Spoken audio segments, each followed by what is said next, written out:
જય શ્રી મહાકાલ, શિવશંકર શંભુ, જય દશામાં બધાને. આજે મારા દશામાં ત્રિપુરા સુંદરી ભગવતીનું શું કહેવાય પાઠ પૂજન થઈ રહ્યું છે ને હું મોબાઈલ યુઝ કરું છું. છોકરાઓ બધા આવી ગયા છે. મસ્ત મજાનો માતાજીનું સ્ટેજ બનાવવાનું છે. એકદમ ઝૂંપડીની થીમ રાખીશું અમે લોકો. એટલે બધા છોકરાઓ આવી ગયા છે. કુંજ અને એના બધા ફ્રેન્ડ્સ લોકો, કાર્તિકને બધા જોઈ શકો છો તમે. ઘાસ પડ્યું છે અને એ લોકોનું ઇવેન્ટનું છે. એ લોકોનું વિનાયક ઇવેન્ટ્સ છે જેમાં કુંજ મેઇન છે. આ કુંજ છે બ્લેક ટી શર્ટની અંદર ને એના બધા ફ્રેન્ડ્સ લોકો આવેલા છે. આનું નામ કાર્તિક છે અને બહુ જ ફિનિશિંગ લઈને બહુ જ ફાઇન કામ કરે છે. લોકો બહુ જ મસ્ત વર્ક કરે છે. દિલ ખુશ થઈ ગયું. માતાજીનું ફાઇનલ થોડું અડધું કામ હતું પણ બહુ જ ફાઇન. જોઈ લો તમે, છોકરાઓ બહુ જ દિલ લગાવીને કામ કરે છે. હું થોડું મોબાઈલમાં વર્ક કરી રહ્યું છું અને વાતો કરું છું. બહુ મસ્તી મજાક સાથે અમે બધા કામ કરી રહ્યા હતા. બાય ધ વે કેવા લાગી ગયું વિડીયોની અંદર. અને છોકરાઓ સાથે મસ્તી પણ કરવા લાગી. બહુ જ મન લાગી ગયું મારું. અને બહુ જ સારા છોકરાઓ છે. બહુ જ નેચર વાઇઝ સારા અને મને બહુ જ માન સન્માનને બહુ જ ચીજ આપે છે. અને લાસ્ટમાં કુંજે મારા માટે મેગી પણ બનાવી હતી. મેં વિડીયો અપલોડ નથી કર્યો બિકોઝ વિડીયો શૂટ કરવાનું રહી ગયું હતું. પણ અમે બધા જેટલા બી છોકરાઓને અમે બધા છે ને અમે બધા માટે કુંજે છે ને મેગી બનાવી હતી. બહુ ફાઇન કુંજ શેફ છે. અને એની કોલ્ડ કોકોની શોપ છે. બાય ધ વે નેચરલી ઘરેથી જ કોલ્ડ કોકો બનાવે છે. એની શોપ છે. એટલે મીન્સ કે સ્ટોલ લગાવે છે. પણ બહુ જ ફાઇન કૂક છે, શેફ છે બાય ધ વે. એને અમારા માસ્ટર શેફમાં મોકલવાના છે. તમે જોઈ શકો છો ઘરની બહાર આ ઘાસ પડ્યું છે. આ છોકરાઓ બધું સેવામાં કરે છે. ટોટલી 5 રૂપિયા મારી પાસેથી નથી લીધા એમને. અને મારી માટે નાયલોન ખમણ પણ લઈને આવ્યા હતા. એ પણ એ લોકો એમના જ પૈસે લાવ્યા હતા. કુંજ લાવ્યો તો એના પૈસે. બહુ જ ફાઇન નેચર છે કુંજનો. બહુ સારું લાગ્યું આ છોકરાઓ સાથે મળીને. બહુ જ સપોર્ટિવ છોકરાઓ છે. જો આવા છોકરાઓ અમને માસીબા લોકોને અમને જો આટલો સપોર્ટ કરતા હોય, અમને કિન્નરોને આટલો સપોર્ટ અમારા ગુજરાતના જાણીતા છોકરાઓ કરતા હોય તો અમે કેમ આગળ વધીએ નહીં. તમે જોઈ શકો છો ભાઈ. તમે હું મારા સિંહાસન પર બેસીને ટિપ્પણી આપું છું. એટલે છોકરાઓ જોડે મજાક મસ્તી કરું છું, વિડીયો બનાવું છું અને હસી મજાક કરીએ છીએ બધા છોકરાઓ સાથે મળીને. મને બહુ આનંદ થયો અને એવું લાગ્યું જ નહીં બાય ધ વે મને કે છોકરાઓ શું કહેવાય એકદમ મતલબ બહુ સારા નેચરના છોકરાઓ છે બધા. બહુ જ ફાઇન લાગ્યું. અને તમે માતાજીનો સ્ટેજ જોશો ને લાસ્ટમાં તો બહુ ફાઇન લાગશે. અડધું ફિનિશિંગ થઈ ગયું છે. અડધું ફિનિશિંગ એ લોકો કાલે કરશે. 2-3 દિવસ લાગશે બિકોઝ ઓફ હમણાં મેં ઇમરજન્સીમાં કરાવડાવ્યું હતું એમની પાસે. અને તમે જોઈ શકો છો પાઇપ પણ બહુ જ લાંબી હતી. આ મારા રવિભાઈ છે, એમના ત્યાંથી સ્ટેજ આવ્યો છે એમના તરફથી. અને રવિભાઈ અમારા જે છે રવિભાઈ માલી, એ બહુ જ સારા વ્યક્તિ છે. એ બી શું કહેવાય સ્પોન્સર જ કર્યું છે એમને માતાજીની ચોરી ઊંટગાળા ઉપર. અને તમે જોઈ શકો છો આ લોકો મતલબ કાપડ લગાવે છે કંટાના બોરા. પેલું ઝૂંપડી જેવું લુક આપવાનું છે ને એટલા માટે. સો ગાઈસ, પછી અમારી ઇવેન્ટની વાત થઈ ગઈ કે આપણે ઇવેન્ટ પણ કરીશું. એટલે કે પેલું જે માતાજીના પાછળથી ફટાકડા નથી ફૂટતા એવા ફટાકડા ફોડીશું એવું તેવું વાત થઈ ગઈ મારી. આ બધા છોકરા સાથે હસી મજાકમાં બધી વાતો ચાલતી હતી મારી. અને એટલો આનંદ થયો એ લોકો સાથે વાતચીત કરીને. મને એટલી ખુશી થાય છે ને કે વાત જ જવા દો. અને દિલ લગાવીને એ લોકો માતાજીનું કામ કરે છે. દિલ ખુશ થઈ ગયું. બહુ જ સારું લાગ્યું. તમે જોઈ શકો છો એ લોકો એંગરો ઉપર આ કાપડ ચોંટાડે છે ફેવિકોલથી. અને અંદર અમે બધા મસ્તી પણ કરીએ છીએ. આ કાર્તિક ઊભો છે ઓરેન્જ ટી શર્ટની અંદર. ને આ બધા એના ફ્રેન્ડ્સ લોકો છે. પછી મને એક અર્જન્ટ કોલ આવ્યો હતો તો હું ફોન પર વાત કરવા લાગી ગઈ. અને પછી તમે જુઓ કુંજને એના ફ્રેન્ડ્સ લોકો હજુ કામમાં લાગ્યા છે. આમ જ મસ્તી મજાક કરતા આખો દિવસ ક્યાં નીકળી ગયો ખબર જ ના પડી. અને આ છોકરાઓ ખરા વરસાદની અંદર બિકોઝ ઓફ વરસાદ હમણાં બહુ જ છે વડોદરાની અંદર, તો ખરા વરસાદની અંદર બધા છોકરાઓ સ્પેશિયલ કેબ કરીને આવ્યા છે મારા ત્યાં.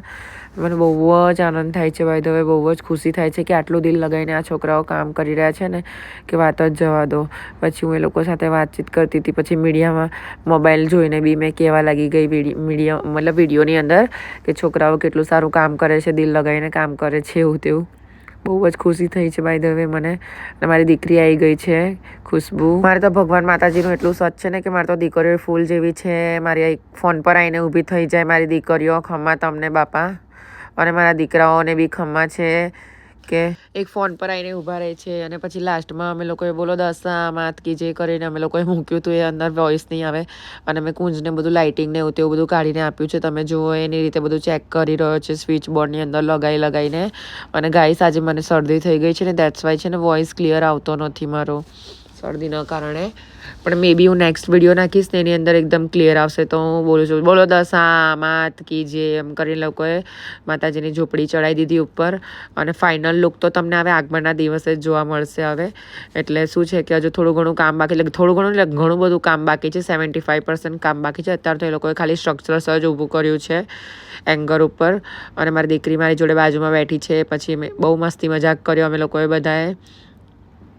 અને તમે જોઈ શકો છો કુંજ પેલું ગામઠી વર્કવાળું તોરણ આવે ને દરવાજા ઉપર લગાવવાનું, એને જોઈન્ટ કરી રહ્યો છે. અને કાર્તિક ઊભો છે, એને પછી આપશે ને એ ત્યાં ઉપર લગાવશે. અને પછી લાસ્ટમાં એ લોકો ઘાસ ઉપર લગાવશે ઝૂંપડી ઉપર ધીરે ધીરે કરીને. અને મને એ ટાઈમે એ લોકોએ એવું કહી દીધું હતું કે હિમાની માસી તમે અંદર જતા રહો, કારણ કે ઘાસથી તમને છીક આવશે. કારણ કે હમણાં ઘાસ છે ને હમણાં લીલું છે ને હમણાં લીલું થઈને સુકાયું છે એવું કીધું મને. એટલે પછી છે ને મેં જોયું પહેલાં કોઈક ડોર પરથી ખખડાવતું હતું તો મેં બહાર જોવા કીધું કોણ છે એવું. તો ચાલો આ લોકોએ ઘાસ લગાવવાનું ચાલુ કરી દીધું. છોકરાઓએ આટલા મહેનતી છોકરાઓ છે ને કે વાત જ જવા દો.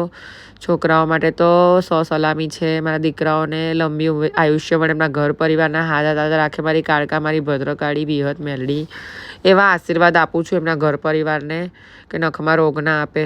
એટલું દિલથી કામ કરે છે ને છોકરાઓ કે વાત જ જવા દો. મેં તો જિંદગીમાં આવું જોયું નહીં બાપા. અને ટોટલી જેટલું બી કામ થઈ રહ્યું છે ને બધું સેવામાં કામ થઈ રહ્યું છે. 5 રૂપિયા એમને એમના ખિસ્સામાં માંગ્યા નથી મારી પાસેથી. ઉપરથી કુંજ મારા માટે સવારમાં ખમણ લઈને આવ્યો તો નાયલોન ખમણ 2 કિલો હતું. બધાએ સાથે મળીને ખાધું છે. સૌથી પહેલાં એમણે મને કાઢીને આપ્યું. મેગી બની હતી ને તો બી સૌથી પહેલાં મને કાઢીને આપી હતી. છોકરાઓ મારી બહુ જ ઇજ્જત કરે છે અને આખું ગુજરાત મારી ઇજ્જત કરે છે. બિકોઝ ઓફ મેં એવી છું ને આપણે કોઈનું ખોટું નથી કર્યું તો આપણી ઇજ્જત ભલભલા કરે જ, બરાબર છે. એ લોકો ઘાસ ગોઠવી છે, પછી ઘાસની ઉપર એ લોકો તાર મૂકશે અને તાર મૂકી અને પછી એને પ્રોપર ફિનિશિંગ આપશે. એટલે પંખો બી ચાલુ હોય ને તો બી એ નીચે પડી શકે નહીં, એક બી ઘાસ ઉડી. સો ગાઈસ તમે જોઈ શકો છો કુંજ ને એના ફ્રેન્ડ્સ લોકો બધા એમના ટીમ વર્કવાળા જેટલા બી છે એ લોકો બધા અંદર ઝૂંપડી પર ઘાસ મૂકે છે થોડું લાઈને. અને બધું વર્ક ચાલુ છે કન્ટિન્યુઅલી. એ લોકો વર્ક કરી રહ્યા છે. બહુ જ આનંદ થઈ રહ્યો છે. માતાજીનું વર્ક સ્ટ્રક્ચર્સ ઊભું કરી દીધું છે. હવે કાલથી એના ઉપર પેઇન્ટિંગ થવાનું ચાલુ થશે. પૂરેપૂરું ગામઠી વર્ક છે. એમાં લીપ પર કામ પણ થવાનું છે હજુ. અને મને શરદી બહુ જ થઈ ગઈ છે. તમે લોકો મારો વોઇસ સાંભળી શકો છો કે મને શરદી કેટલી થઈ ગઈ છે. બાય ધ વે આ ટાઈમે એ લોકોએ મને એવું કીધું હતું કે હિમાની માસી તમે અંદર જતા રહો, કારણ કે આ ઘાસમાંથી છે ને લીલું ઘાસ જ્યારે સુકાઈ ગયું હોય ને, એટલે તાજું સુકાયું હોય ને તો એમાંથી છે ને ઝીણી માટી જેવી રદો ઉડે અને એનાથી છીકો આપણને બહુ જ આવતી હોય છે. કારણ કે ઘાસ હોય છે ને એટલા માટે એમાંથી ઝીણું ઉડે ને તો આપણને બહુ આમ બાજરીનું મકાઈનું એનું ઘાસ હોય એટલે આપણને લાગે, એટલે બહુ છીકો આવે એનાથી. છોકરાઓ મસ્ત જો ઘાસ ગોઠવી દીધું છે, પછી એના ઉપર તાર બાંધ્યો આ લોકોએ, દોરડી બાંધી અને પ્રોપર ફિનિશિંગ આપ્યું છે કે એક બી વસ્તુ નીચે ઉડીને પડે નહીં એવું. સ્ટ્રક્ચર્સ કેટલું ફાઇન રેડી કર્યું છે લોકોએ. હવે આવતીકાલે આવશે બધા છોકરાઓ, એની અંદર મસ્ત લીપશે, લીપી પોતીને મસ્ત કરી નાખશે. એટલું ખતરનાક ને કે જોવા જેવું થશે. બાય ધ વે બહુ જ ખુશી થાય છે. થેન્ક યુ સો મચ કુંજ અને વિનાયક ઇવેન્ટ કે તમે આટલું અમને સ્પોન્સર કર્યું. અને ગાઈઝ તમને કંઈ બી કામ હોય તો વિનાયક ઇવેન્ટમાં જજો. આવી રીતે ડેકોરેશનનું ને એનું તેનું કંઈ બી ફિનિશિંગ છોકરાઓનું બહુ જ પરફેક્ટ હોય છે. બહુ જ દશામાતની જે બોલાવીને જ મેં વિડીયો સ્ટાર્ટ કર્યો હતો અને વિડીયો કન્ટિન્યુ હવે જોઈ શકો છો તમે. કાર્તિક ધીરે ધીરે કાતરથી કટ કરે છે ઘાસ. જેટલું બી રફલી ઘાસ છે ને એને ટોટલી કટ કરીને એને પ્રોપર શેપ આપી રહ્યો છે કુંજ, અરે સોરી કાર્તિક. એને શેપ આપીને પરફેક્ટ કરશે એને સેટ. અને તમે જુઓ છો મને આ ટાઈમે એ લોકોએ કીધું હતું કે તમે અંદર જતા રહો, એટલે પછી હું અંદર ગતી રહી હતી અને લોકો શેપ આપતા હતા ઘાસને કટ કરીને. એ લોકોએ ગંદુ કર્યું હતું ને જેટલું નીચે, એટલે ઘાસ ગંદુ નીચે પડ્યું હતું ને બધું એ લોકોએ પ્રોપર ફિનિશિંગમાં એ કરીને પછી સાફ સફાઈ પણ એ લોકોએ કરીને ગયા હતા. છોકરાઓ બહુ જ મહેનતુ છે, બહુ જ સેવામાં લાભ ભજવ્યો છે એમને એમનો. અને મેં તો દિલથી એમને દુઆ આપું છું. અને વિનાયક ઇવેન્ટને સપોર્ટ કરજો ગાઈઝ. તમને કંઈ બી આવી રીતે વર્ક હોય તો વિનાયક ઇવેન્ટને કોન્ટેક કરજો. છોકરાઓ બહુ જ તમને ફિનિશિંગ પ્રોપર આપશે. જોઈ લો તમે ઘાસ કેટલું મસ્ત કટ કર્યું છે. બાકીનું એકદમ પ્રોપર ઝૂંપડી જેવો શેપ આવી ગયો છે. હવે આ લોકો ગામઠી વર્કના તોરણો ઉપર વર્ક કરી રહ્યા છે કે તોરણને એવું તેવું લગાવશે ઉપર અને જોશે કેવું લાગે છે. સારું લાગશે તો લટકાવશે, બાકી એ લોકો લટકાવશે નહીં તોરણ. તો છોકરાઓ બધા ભેગા મળીને તોરણ લટકાઈ રહ્યા છે. તમે જોઈ લો, બહુ જ આનંદ થાય છે. આવું આ ટાઈમે છે ને કુંજ મેગી બનાવતો હતો. ભાઈ તમે એનો વિડીયો અમે લીધો નથી, કદાચ લીધો હોત તો અપલોડ કરી દેતા, એની અંદર બ્લોગની અંદર એડ કરતા. તમે જોઈ શકો છો કે ગામઠી વર્કનું જે તોરણ છે ઘાસની નીચે લગાવીને પ્રોપર પ્રોપર ફિનિશિંગ આવશે. પછી એના ઉપર ઘાસની ઉપર મોર, ચકલી એવું તેવું મૂકીને ગામઠી લુક આપશે કે એનાથી એવું લાગશે કે હા ગામડામાં જ છે ઝૂંપડી. કેટલું એકદમ પ્રોપર ફિનિશિંગ આવ્યું છે જુઓ તમે ઝૂંપડીનું. હજુ વર્ક બાકી છે, એની અંદર લીપણ કરવાનું બાકી છે, નીચે માટી લગાવવાની બાકી છે. ખાલી આ લોકોએ સ્ટ્રક્ચર્સ જ ઊભું કર્યું છે. લુક બહુ જ ગજબ આવવાનું છે બાય ધ વે. અને માતાજીની મૂર્તિ જ્યારે માતાજીની પ્રતિમા આની અંદર બિરાજમાન થશે એટલે લુક બહુ જ ખતરનાક આવવાનું છે. એ જોવા જેવું થશે. અને જોઈ શકો છો તમે આ લોકો એકદમ પ્રોપર ફિનિશિંગ આપે છે. છોકરાઓને દિલ એટલું ખુશ થઈ ગયું એમનું વર્ક જોઈને મારું કે વાત જવા દો. તમને મેં કીધું હતું ને કે મોર લગાવશે અંદર, તો કાર્તિક અત્યારે મોર લગાવી રહ્યો છે. ઝૂંપડી પર ઘાસ મૂકેલું છે ને એના ઉપર, અને મોર લગાવીને ને એને પ્રોપર ફિનિશિંગ આપશે એ લોકો. તમે જોઈ શકો છો એકદમ એવું લાગશે કે નાના ખરેખર ગામડું જ છે અને ગામડામાં આવી ગયા છે એવું જ ફીલ થશે. જો કીર્તન ચડી ગયો છે ટેબલ ઉપર, કારણ કે હાઇટ થોડી નાની પડતી હતી, થોડી બાજેટ આપણો મોટો છે અને એંગલ બહુ જ મોટી હતી તો અમે કટ કરાવી દીધી. એ લોકો પ્રોપર ફિનિશિંગ આપી રહ્યા છે. બાય ધ વે મને જોઈને બહુ જ ખુશી થાય છે, બહુ જ એટલે બહુ જ વાત જ જવા દો. અને મને શરદી થઈ ગઈ છે ને એટલા માટે આટલો ભારે અવાજ આવે છે. 2-3 દિવસથી માતાજીની પ્રતિમાને એવું લેવા ગઈ હતી ને મુંબઈ, એટલા માટે. બોલો દશા માત કી